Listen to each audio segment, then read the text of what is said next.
नमस्कार विद्यार्थी मित्र हो. आजच्या व्हिडिओमध्ये इयत्ता 5वी गणित प्रावीण्य परीक्षा कोल्हापूर जिल्हा मुख्याध्यापक संघ कोल्हापूर यांच्यामार्फत दरवर्षी रामानुजन गणित परीक्षा घेतली जाते. याही वर्षी ती 24 नोव्हेंबरला होणार होती, परंतु काही अडचणीमुळे ती 1 डिसेंबरला घेण्यात येणार आहे. या ठिकाणी काही नमुना प्रश्नपत्रिका आपण यापूर्वी सोडलेल्या आहेत. गेल्या वर्षाची प्रश्नपत्रिका आपण नमुन्यासाठी सोडवणार आहोत. यामध्ये हे मूक प्रश्न आहे.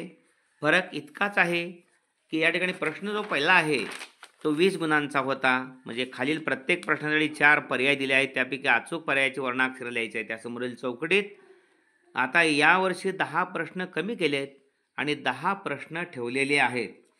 या ठिकाणी अभ्यासक्रमाबद्दल याच्या प्रश्न 34चा अभ्यासक्रम जो आहे ते संपूर्ण पुस्तक गणिताचं, त्यामध्ये पहिलं 15 आणि 16 ही प्रकरणं वगळायची.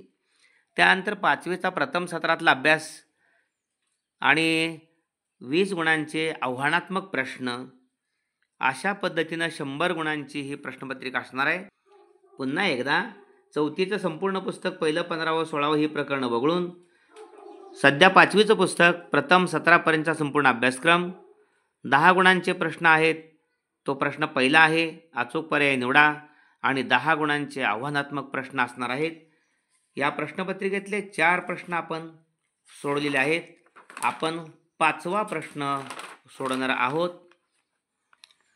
या ठिकाणी प्रश्न 5व्यातला ए 2 गुणांचा आहे. संख्येचे विस्तारित रूप दिले आहे, त्यावरून संख्या लिहा. The expanded form of the number is given, write the number. या ठिकाणी 40,000 अधिक 300 अधिक 20 ही संख्या लिहिलेली आहे. 40,320 अशी. दुसरा आहे 8 लाख, परत अधिक 6,000, परत अधिक 500, परत अधिक 7, 8,06,507, 806,507 प्रत्येक एक गुण आहे. त्यानंतर सरळ रूप द्या, बी आहे त्यातला. हा सरळ रूप द्या 4 गुणांचा प्रश्न आहे.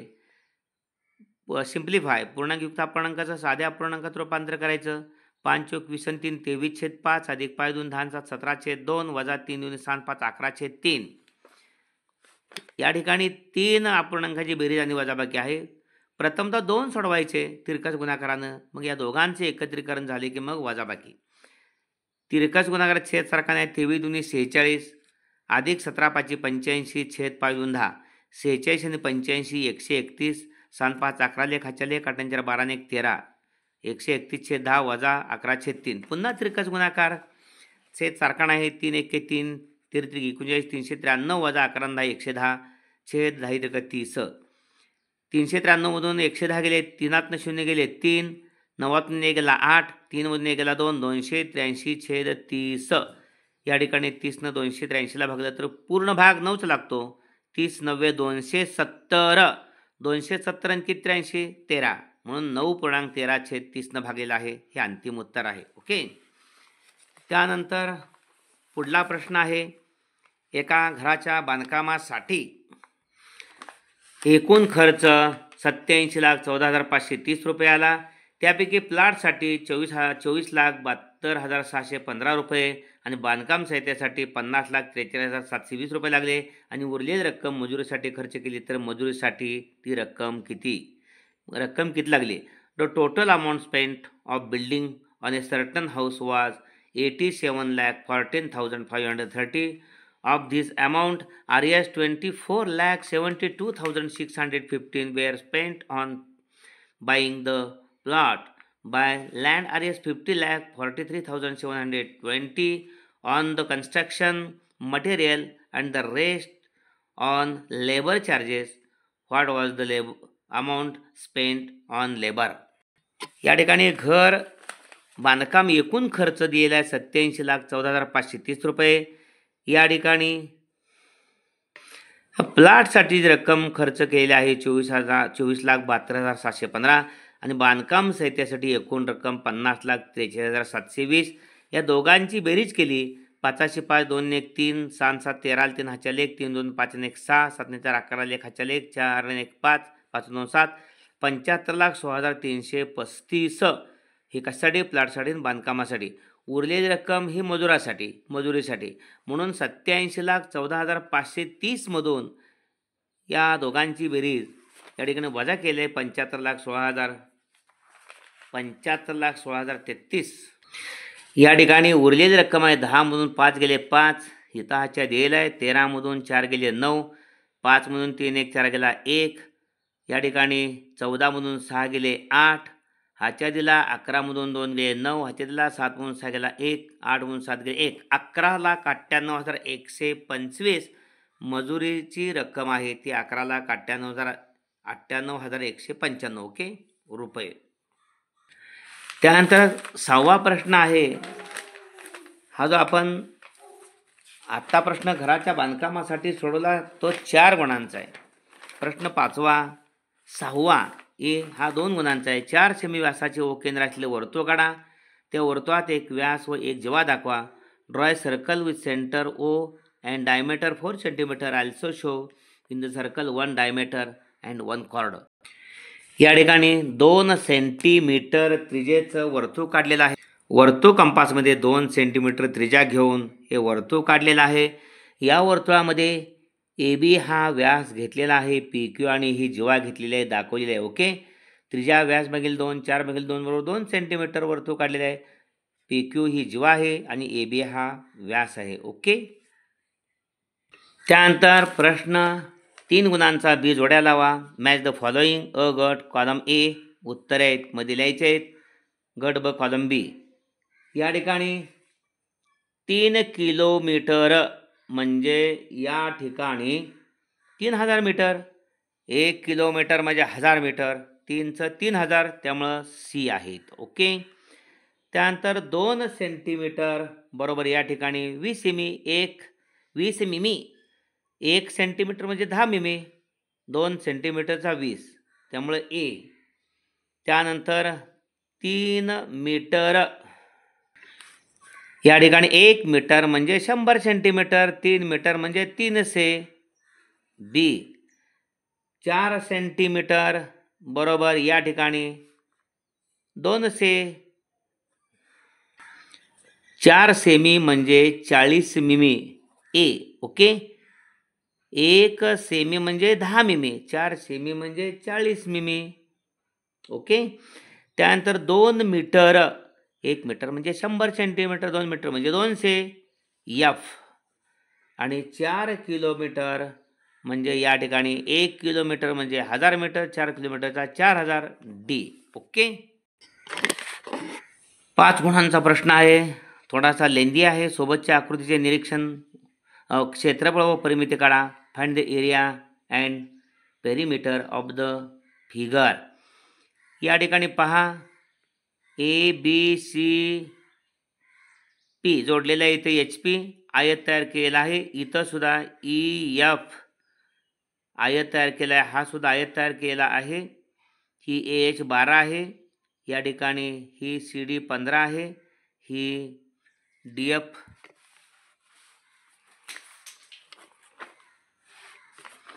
पुन्हा आकृती पहा. ए बी सी इथं आयत तयार केला आहे, पण A B C D E F G अशी आकृती आहे. या ठिकाणी जी आणि ए एच एकरूप आहे. ए एच आणि जी बरोबर 12 आहे. ए एच 12 असेल तर जी सुद्धा 12 असणार आहे. ओके, त्यानंतर बी सी आणि ही सी डी इथंपर्यंत सी डी समान आहे, ती 15 आहे. ओके, त्यानंतर रेख एच पी ही काढलेली आहे आणि सी जी सुद्धा काढलेली आहे. क्यू डी आहे ती इथं क्यू आहे. क्यू डी आणि एच पी जोडलेली आहेत आणि संबंधित आयत तयार केला. इथंही आयत तयार केलेला आहे. ई एफ बरोबर या ठिकाणी क्यू जी आहे. हा ई एफ आणि हा जी क्यू किंवा क्यू जी हा 3 आहे, हा सुद्धा 3. ओके, साहजिकच हा क्यू एच मग 3 राहिला, कारण हा आयताच्या समभुजा समान असतात. 3 3 हा 3, कारण संपूर्ण हा 6 आहे. त्यामुळे क्यू एच 3 आहे. डी पी सुद्धा 3, आयताच्या समभुजा डी पी सुद्धा 3 आहे. ओके, त्यानंतर जीई हा जीई आणि QF, GE आणि QF समोरासमोरील भुजा आहेत त्या 12च असणार आहे त्या. त्यामुळं या संपूर्ण 12मधून 9 गेल्यानंतर ही QD 3 राहिली आहे. इथं संपूर्ण लेखन मांडलेलं आहे, ह्याच्यामध्ये मांडलेलं लेखन आहे पहा. नंतर तुम्ही सोडवताना जरूर काळजीपूर्वक पहा. परिमिती काढताना सर्व बाजूंची बेरीज करायची आहे, त्यामुळे सर्व बाजू माहीत असणं गरजेचं आहे. या ठिकाणी संपूर्ण CD 15 आहे, त्यातली ही DP 3 गेली, CP 15 3 गेले 12 राहिले, पुन्हा AB पण 12. ओके, AB सुद्धा 12 आहे. त्यामुळे सर्व बाजू आपल्या समोर आहेत. त्यामुळे सर्वांची बेरीज परिमिती AB अधिक BC अधिक CD अधिक DF अधिक FE अधिक EG अधिक GH अधिक HA. इथून सुरुवात केली आपण. ही 12 अधिक 15 अधिक 15 अधिक ही 9 अधिक ही 3 पर अधिक EG 12 आहे, अधिक GH 6 आहे आणि अधिक AH 12. या सर्वांची बेरीज 15 आणि 15 30, 30 आणि 2 यातले 32 आणि यातले 10 42, 9 51 आणि 3 55 आणि यातले 2 57 आणि 10 67 आणि 7 63, 67 आणि 6. पुन्हा पाहूया. 15 15 30 आणि 10 40 आणि 2 42 आणि 9 51 आणि 3 54, 54 आणि हे 6 54 60, 60 हे 12 हे 12 24, 60 आणि 24 84 सेंटीमीटर ही परिमिती झाली. ओके, त्यानंतर आकृतीचे क्षेत्रफळ आयत ABCP चे क्षेत्रफळ 15 गुणिले 12 180. ओके, हा आयत, त्याची लांबी 12 आणि रुंदी लांबी 15 आणि रुंदी 12. त्यानंतर चौकोन PDQH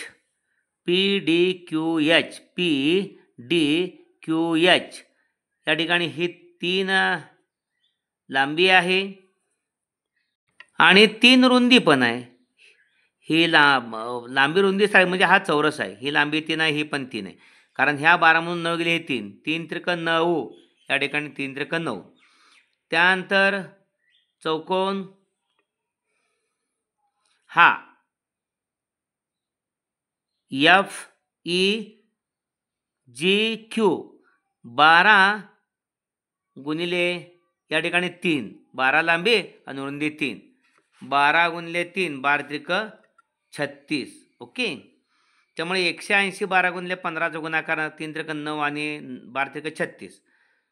या तिघांची बेरीज 36 9 45 आणि 180 225 चौसेमी. क्षेत्रफळ काढताना या ठिकाणी ABCD या चौरसाचे क्षेत्रफळ 12 गुणिले 15 लांबी गुणिले रुंदी. त्यानंतर आतला हा छोटा चौरस आहे 3 गुणिले 3 आणि इथला चौरस आहे तो 12 गुणिले या ठिकाणी 3 रुंदी 12 त्रिक 36. ओके, आणि परिमिती आता आपण पाहिली. अशा पद्धतीनं हा व्हिडिओ आपण जरूर लाईक करा. पुढील प्रश्न पुढील व्हिडिओमध्ये आपण लगेच घेणार आहोत. आणि येणाऱ्या परीक्षेसाठी जे तयार करा. भोसले सर जाकले चॅनल सबस्क्राईब जरूर करा. बेल आयकॉन द्या, त्यापुढे क्लिक करा. धन्यवाद.